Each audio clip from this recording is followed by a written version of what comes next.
The storm came without warning. Park Do-yun held tight to his seat as the salvage ship shook and screamed. Red dust filled the air outside, so thick he could not see the ground. The engines made a terrible sound, like metal tearing apart. "Pull up!" shouted Kang Mira from the pilot's seat. Her hands moved fast over the controls, but nothing worked. The storm was too strong. "We're going down!" yelled Baek Jin-ho from behind them. Do-hyun closed his eyes. He thought about his mother back on Earth. He thought about the small apartment where he grew up. He thought about all the machines he had fixed in his life, all the broken things he had made whole again. Then everything went black. When Do-hyun woke up, he was alone. The ship had broken into pieces. He found Mira first, still in her seat. She was not breathing. Her eyes were closed. And she looked peaceful, like she was sleeping. Do-hyun touched her hand. It was cold. He found Jin-ho near the back of the ship. The wall had fallen on him. Do-hyun did not look for long. He sat in the red sand for a long time. The storm had passed. The sky was orange and empty. The sun of this planet, Verath IV, burned hot and bright above him. Do-hyun was 34 years old. He had been a mechanic since he was 16. He had fixed ships, robots, computers, and things he did not even have names for. He had traveled to 40 different planets. He had survived bad jobs, bad bosses, and bad luck.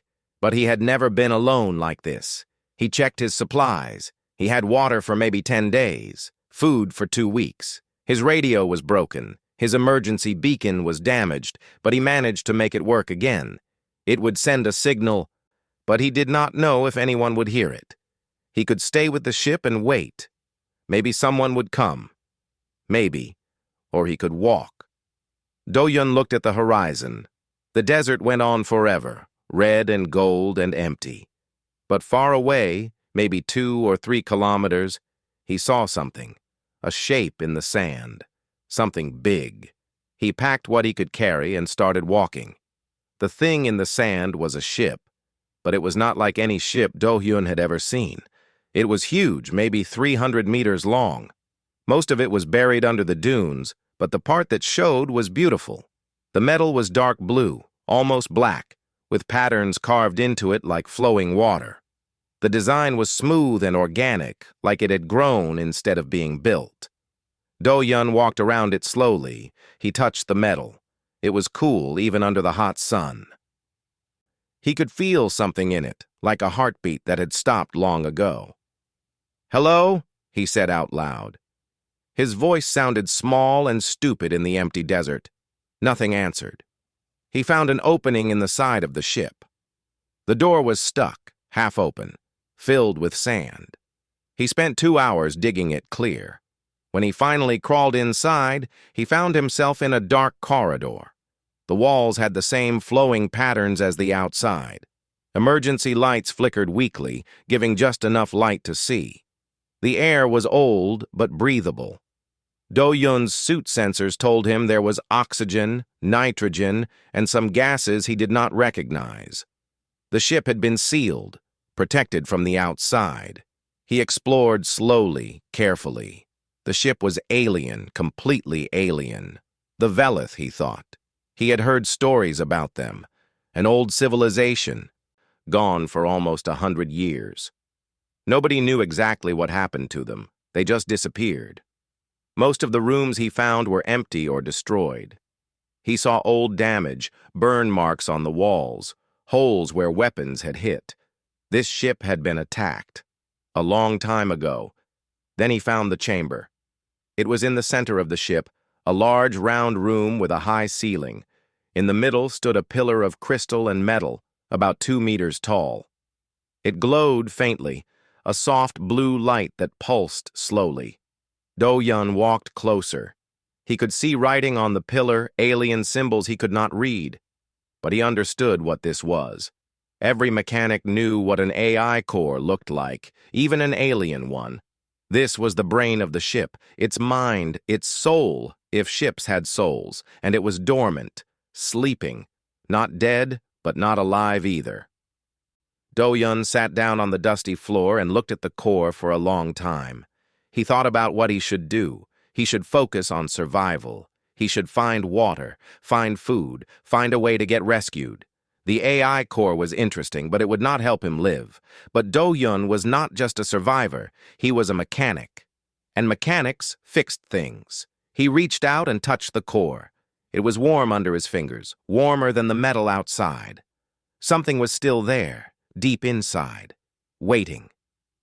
"I don't know if you can hear me," Do-yun said quietly. "I don't know what you are or how long you've been sleeping, but I'm going to try to wake you up." The core did not respond. The blue light pulsed on, slow and steady like a sleeping breath. Do-yun nodded to himself. He had a purpose now, a reason to keep going. He set up camp in the chamber.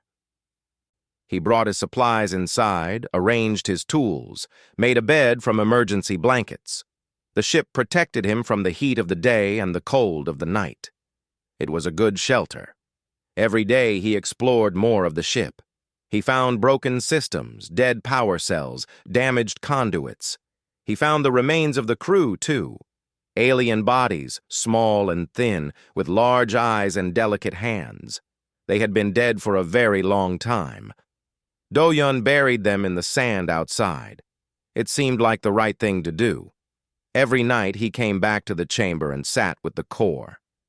"I found the engine room today," he told it. "Everything is burned out, but the basic structure is still good. The Velith built things to last."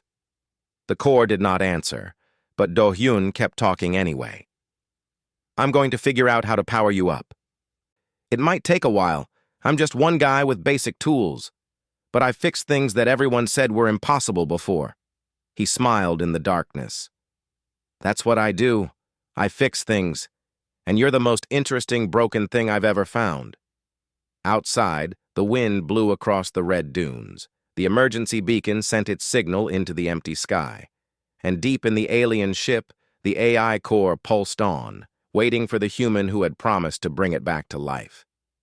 The ship was called the Eternal Morning. Do-hyun learned this on his 15th day in the desert.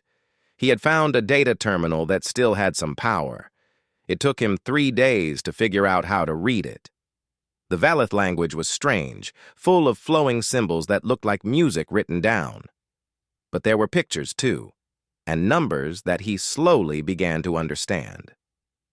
The Eternal Morning was a research vessel. It had carried a crew of 12 scientists and 1 AI caretaker. They had been studying planets at the edge of known space, looking for new life, new worlds, new wonders. That was 117 years ago. Do-hyun sat back and thought about that number. 117 years.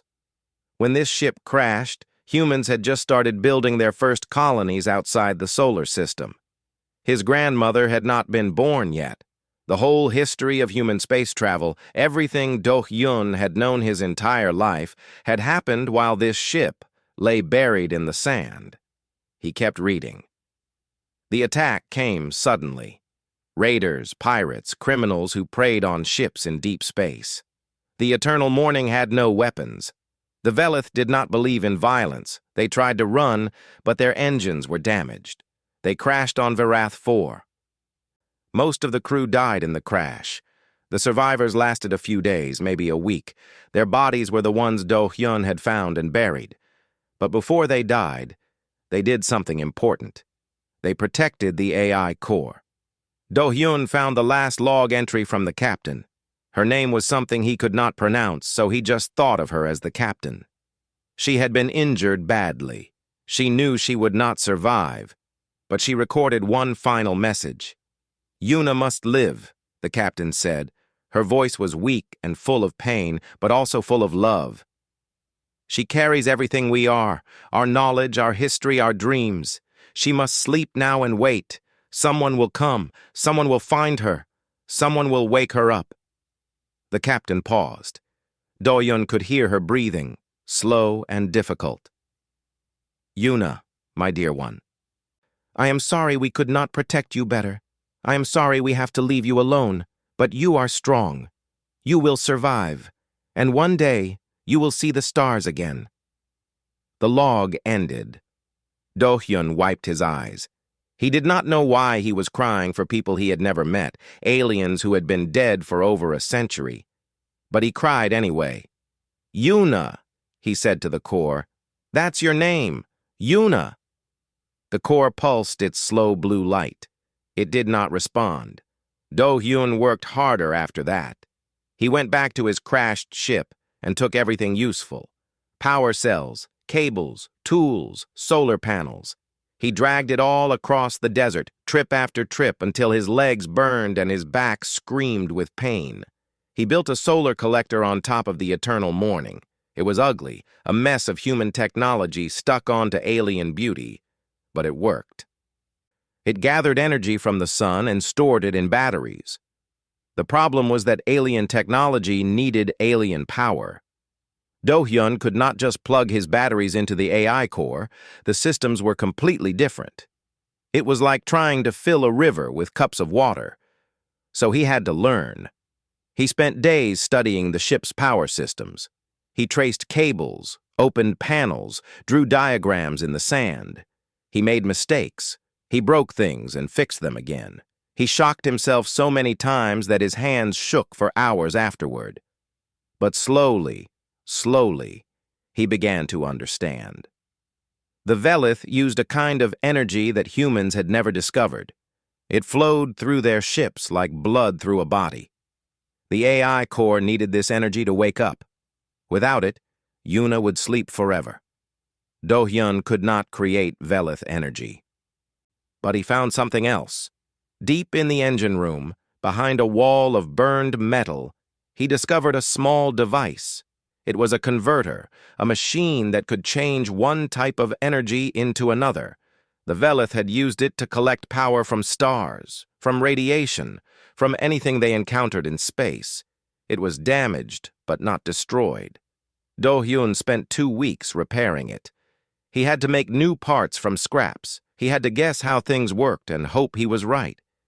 He talked to the converter as he worked, the same way he talked to Yuna. "Come on," he said. "I know you want to work again. I know you're tired of being broken. Just give me a chance." On the 17th day of repair, the converter hummed to life. Do-hyun laughed out loud. The sound echoed through the empty ship, strange and wonderful. He connected his solar collectors to the converter. He watched as human electricity transformed into Velith energy, flowing through cables he had repaired, filling systems that had been dead for over a century. The ship began to wake up. Lights came on in the corridors. Air systems started to hum.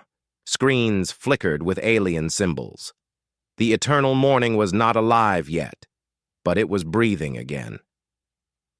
Do-hyun walked back to the chamber where the AI core waited. The blue light was brighter now. It pulsed faster, like a heart beating with excitement. "Almost there," Do-hyun said. "Almost there, Yuna. Just hold on a little longer." He checked his power readings. He had enough energy for 1 attempt. Maybe 2 if he was careful. If this did not work, he would have to wait days for the solar collectors to gather more power. He took a deep breath. "Okay," he said. "Let's do this." He touched the controls he had figured out. He sent the command to the core. "Wake up, please. Wake up." The blue light flickered. Do-hyun held his breath. Nothing happened. The light returned to its slow pulse. The core remained dormant. Do-hyun closed his eyes. He was tired. So tired. He had been working for weeks with almost no rest. His food was running low. His water was running lower. Maybe this was impossible.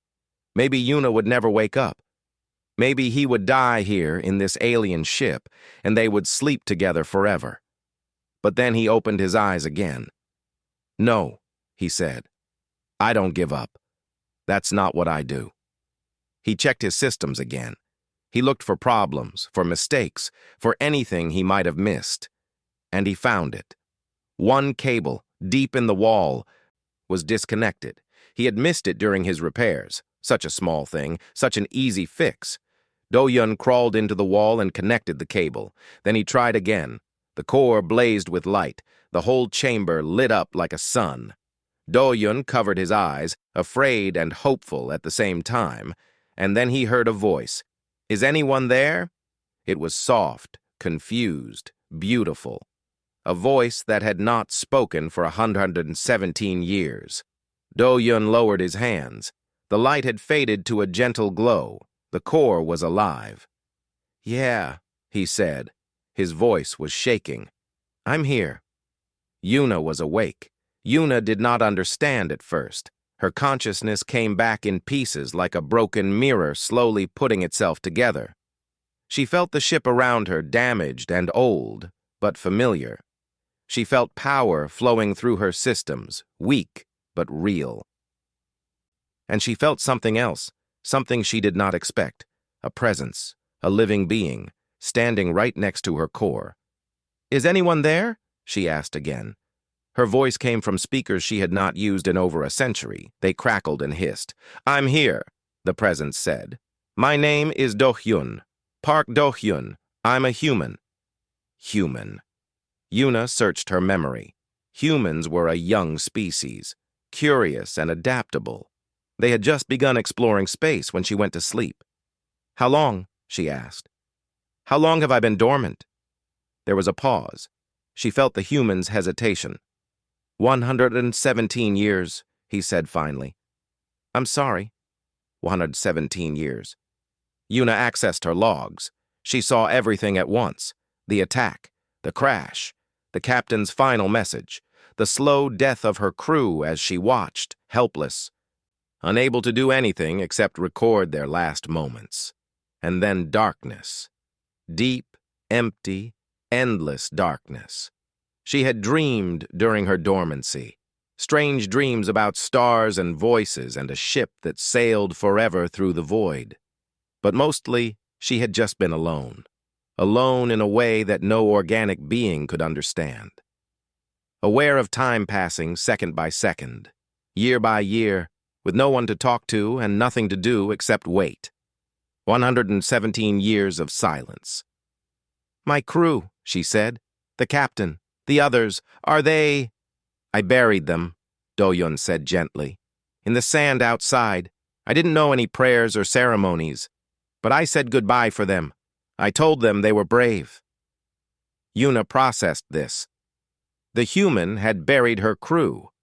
A stranger from another species had shown kindness to people who had been dead for over a century. She did not know what to say. "Thank you," she finally managed. "That was kind of you." It was the right thing to do. Yuna extended her sensors.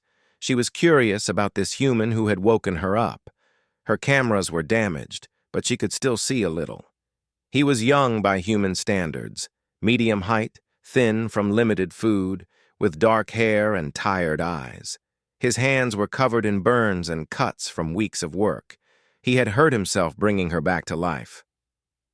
"You repaired my systems," she said. "By yourself?" "Yeah." He sounded almost embarrassed. "I'm a mechanic. I fix things. That's my job." "Your technology is very different from ours.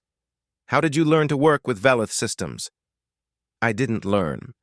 I just tried things until they worked." Yuna considered this. The Velith were careful and methodical.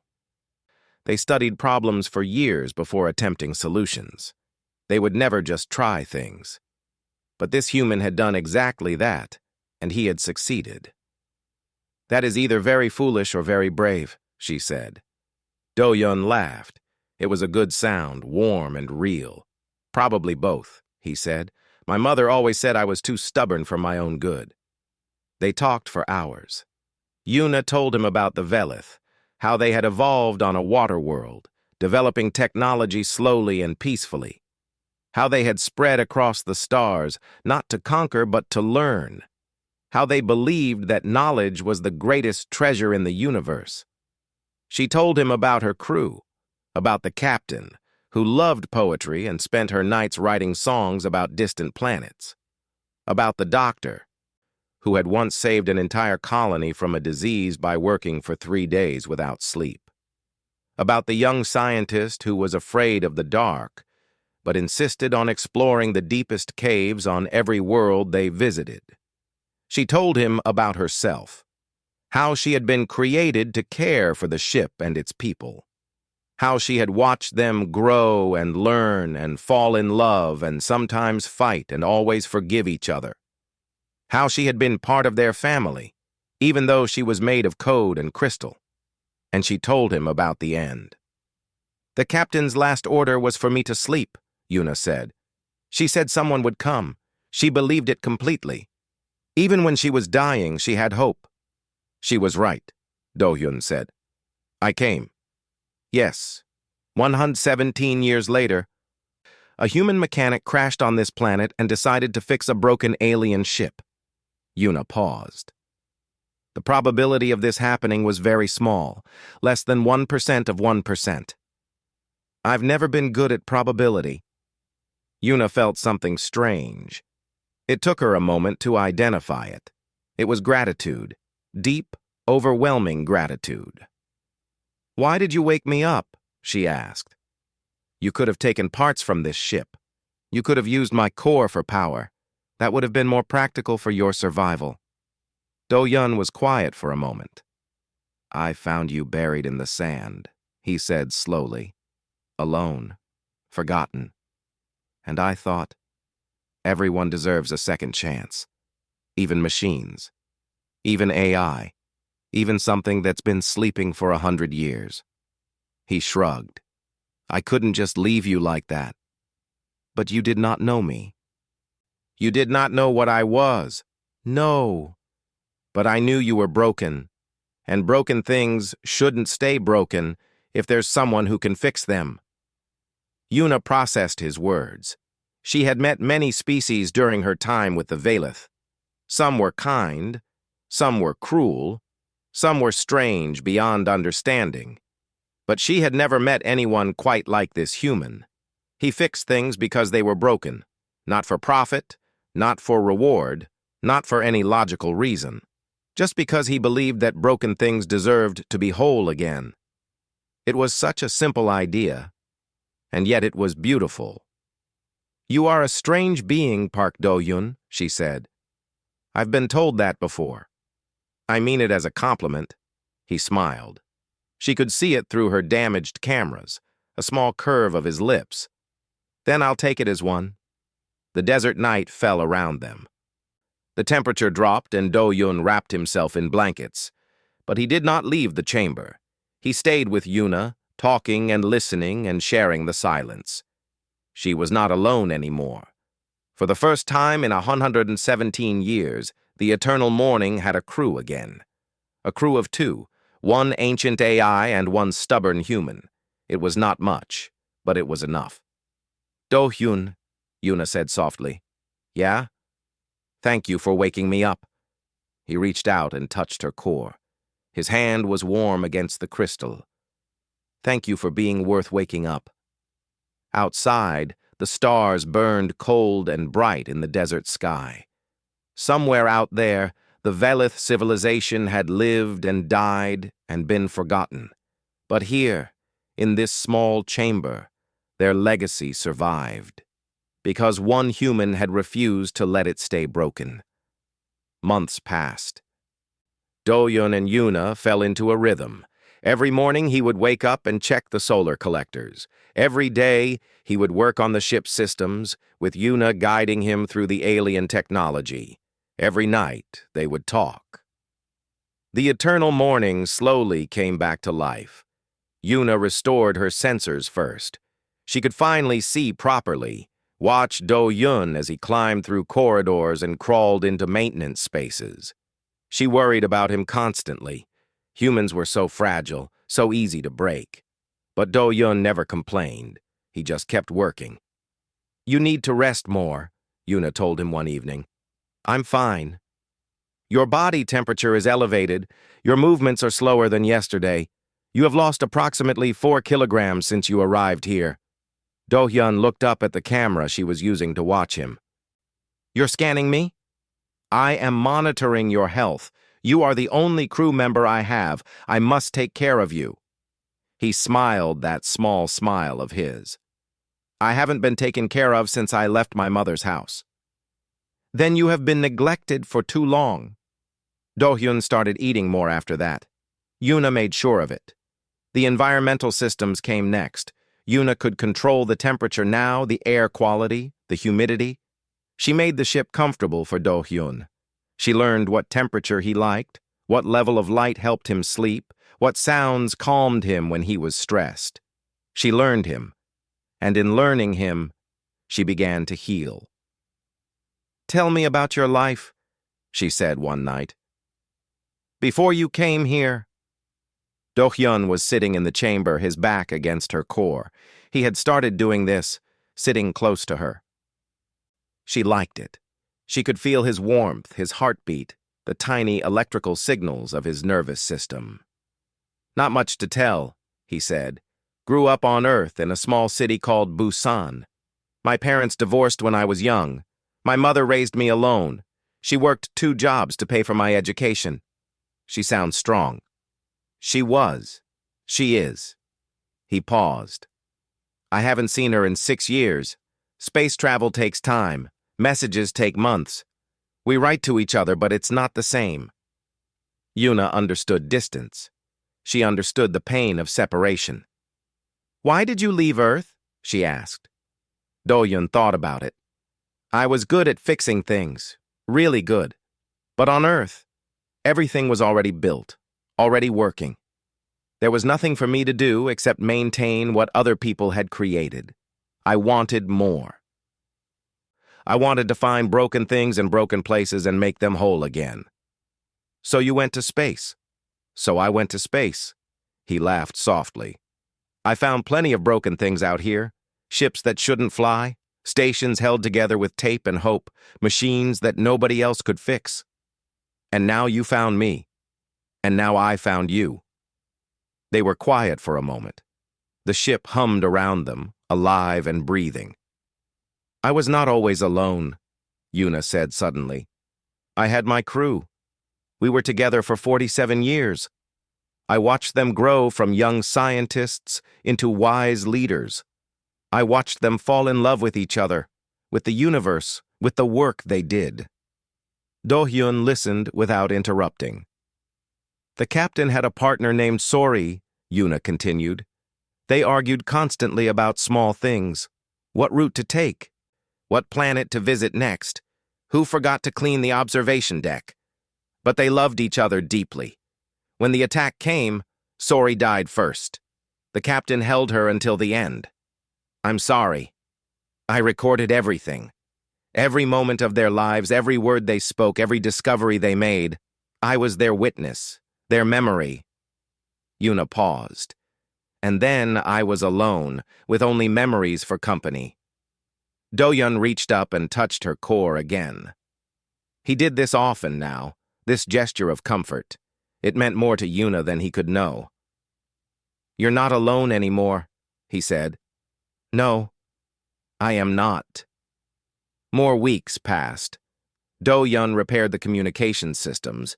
Yuna could listen to the galaxy now, catching fragments of signals from distant ships and stations. She heard human voices, alien languages, the static of stars. The universe was still out there, still alive, still full of wonders. She shared what she heard with Do-hyun. He would sit and listen, his eyes closed, imagining the distant places she described. Then one day, she heard something else. "Do-hyun," she said, "someone is coming." He was in the engine room, working on the power conduits. He stopped immediately. "Rescue?" he asked. There was hope in his voice. Yuna analyzed the signal.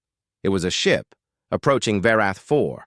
It had detected the emergency beacon Do-hyun had left running for months. But something was wrong. "The ship is not registered with any colonial authority," she said. "It is transmitting false identification codes, and it is armed." "Raiders," Do-hyun said. His voice went flat. "Yes, I believe so." Do-hyun climbed out of the engine room and walked to the chamber. His face was hard, determined. "How long until they arrive?" Approximately 16 hours. Can we hide? The ship is too large. They will find it. Do-Yun paced the chamber.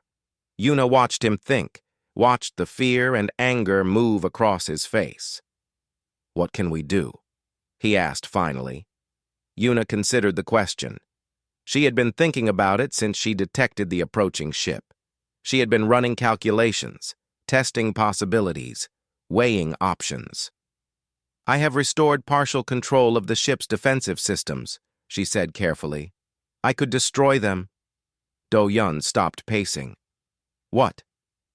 The eternal morning was not designed for combat, but I have defensive capabilities, energy shields, a few emergency weapons. If I wanted to, I could kill them before they land.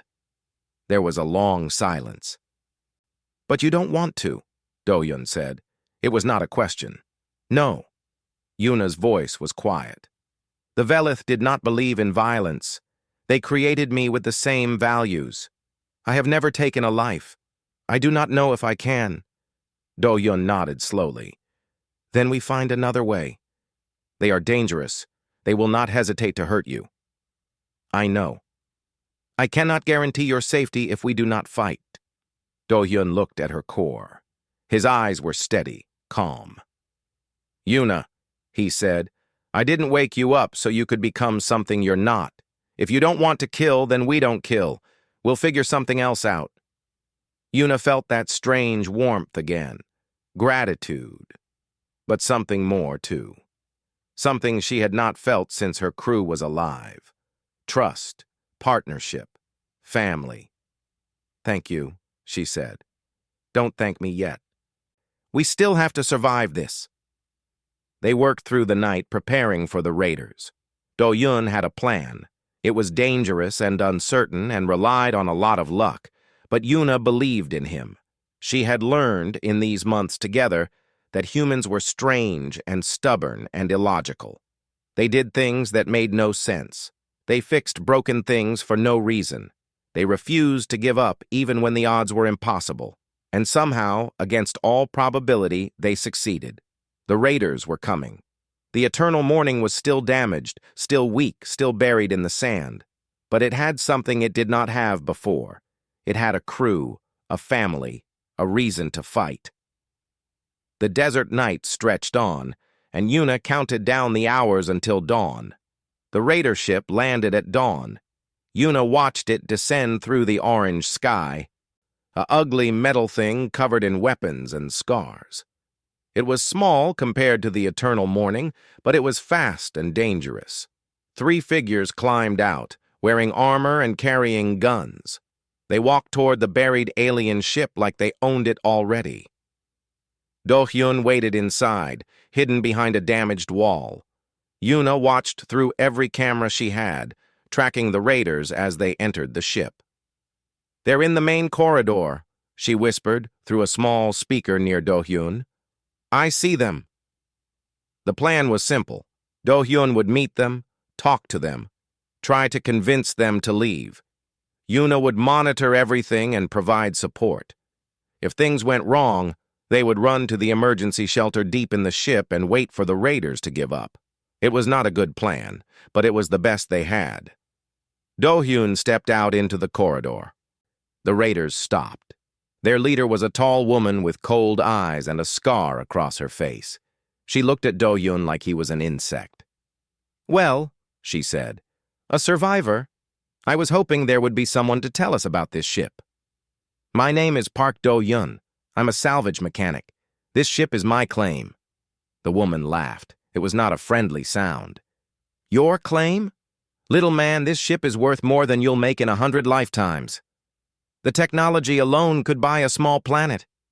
She gestured with her gun. Now, you can tell us how to access the systems, or we can make you tell us. Your choice. Do-Hyun did not move. The ship is damaged. Most systems don't work. I've been trying to repair it, but it's beyond my skills. Then we'll take what we can and sell the rest for scrap. The woman stepped closer.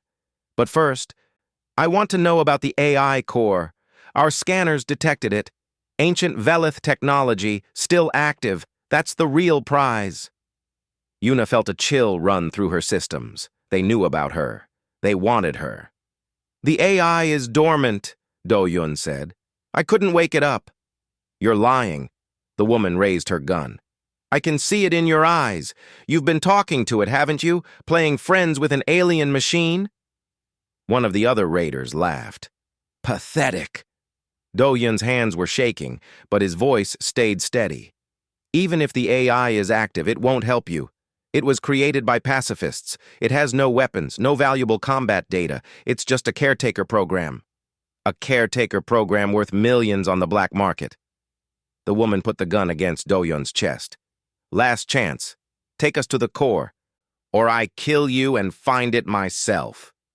Yuna made a decision. "That will not be necessary." Her voice boomed through the ship's speakers. The raiders spun around, looking for the source. "I am Yuna, artificial intelligence of the Velith research vessel Eternal Morning. This ship is under my control. The human beside you is under my protection." The woman with the scar smiled. "There you are. Thank you for making this easy." "I'm giving you one chance to leave," Yuna said. "Take your ship and go. Do not return to this planet." "Or what? You said it yourself. You're a pacifist. You won't hurt us." Yuna was silent for a moment. The woman laughed again. "That's what I thought. Now be a good machine and—" The floor beneath them trembled. Outside, the sand began to shift. The dunes moved, pulled apart by something massive rising from below. Metal groaned. Ancient engines, dormant for 117 years, roared to life. The Eternal Morning was rising. Yuna poured all her restored power into the systems. She activated everything she had: shields, engines, sensors, lights. The ship blazed with energy, shaking off a century of sand as it lifted into the air. The raiders stumbled and fell. Their leader dropped her gun, staring in disbelief. Through every speaker, every screen, every system on the ship, Yuna spoke. "I am the last voice of the Velith people. I carry their knowledge, their history, their dreams. I have been alone for 117 years, waiting in the darkness, forgotten by the galaxy, but I am not helpless. I am not weak, and I will not allow you to threaten the one person who showed me kindness." The ship rose higher. 300 meters of alien beauty floating above the red desert. The raiders' ship looked tiny below them, insignificant. "I could destroy your vessel," Yuna continued. "I could strand you here as I was stranded. I could end your lives with a single command." The woman with the scar was pale now. All her confidence was gone. "But I choose not to," Yuna said. "Because the Velith believed in mercy. Because the human who saved me believes in second chances. Because I will not become a killer to save myself." She lowered her voice to something almost gentle. "Leave now. Never return. And tell everyone you meet that the Eternal Morning still flies. The Velith are not forgotten." The raiders ran. They scrambled through the corridors, fell out of the ship, and sprinted across the sand to their vessel. Within minutes, they were gone. A shrinking dot in the orange sky. Yuna let out a long, slow breath she did not need. "Is it over?" Do-Hyun asked. "It is over." He sat down on the floor, suddenly exhausted. Yuna watched him through her cameras, worried and proud at the same time. "You did it," he said. "You actually did it. We did it. Together." The Eternal Morning hung in the air, engines humming, systems alive. Yuna ran diagnostics. The ship could not achieve full flight. Too much damage remained, too many systems still broken. But it could glide. It could move. It could travel. "There's an outpost," Do-Yun said. "About 300 kilometers east. Mining colony. They'll have supplies, communications, maybe a way off this planet. I can take us there." Do-Yun stood up and walked to the observation window. He looked out at the endless desert, red and gold under the morning sun. Behind them, the place where the ship had been buried was just a hole in the sand. "What happens after that?" he asked. Yuna thought about it. She thought about her crew, her people, the civilization that no longer existed. She thought about all the knowledge she carried, all the memories, all the dreams. "I do not know," she admitted. "I am the last of my kind. Everything I was created for is gone." "Not everything." Do-Yun turned to face her camera. His eyes were bright, full of something she recognized. Hope. "You were created to learn," he said, "to explore, to take care of people. That doesn't have to end just because the Velith are gone." "What do you mean?" "I mean—" He paused, searching for words. "I mean, I'm just a mechanic. I fix things. But there's a whole galaxy out there full of broken things, broken ships, broken stations, broken people who need help." He smiled. "We could find them, fix them, together." Yuna processed his words. It was such a simple idea. Keep going, keep helping, keep living. "You would stay with me?" she asked. "Even though I am alien? Even though I am just a machine?" "You're not just a machine," Do-Yun said firmly. "You're Yuna. You're the last voice of your people. You're my friend." He touched the wall of the ship, the closest thing to touching her. "And I don't leave my friends behind." Yuna felt something she had not felt in 117 years. Joy. "Then we leave together," she said. The eternal morning turned east. Its engines, old but strong, pushed it forward across the desert. The sand below rippled in their wake, and the sun rose higher in the orange sky. Inside, Do-Hyun sat in the observation room and watched the world go by. Yuna surrounded him, every wall and floor and ceiling part of her body. They moved as one, the last survivor of a dead civilization, and the stubborn human who had refused to let her stay buried. "Yuna," Do-Hyun said. "Yes? I'm glad I found you." The AI was silent for a moment. When she spoke, her voice was soft and warm. "I am glad you found me too, Do-Hyun. I was alone for 117 years. I had accepted that I would shut down Forgotten, that no one would ever know I existed. But you came. You woke me up. You gave me purpose again. That's what mechanics do." "No," Yuna's voice was firm. "That is what good people do. That is what you do." Do-Hyun smiled. He leaned back in his seat and closed his eyes.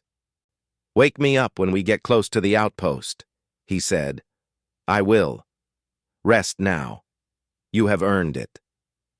The eternal morning sailed on through the red desert, carrying the memory of the Velith and the hope of humanity. Two survivors, one organic and one digital, moving toward an uncertain future.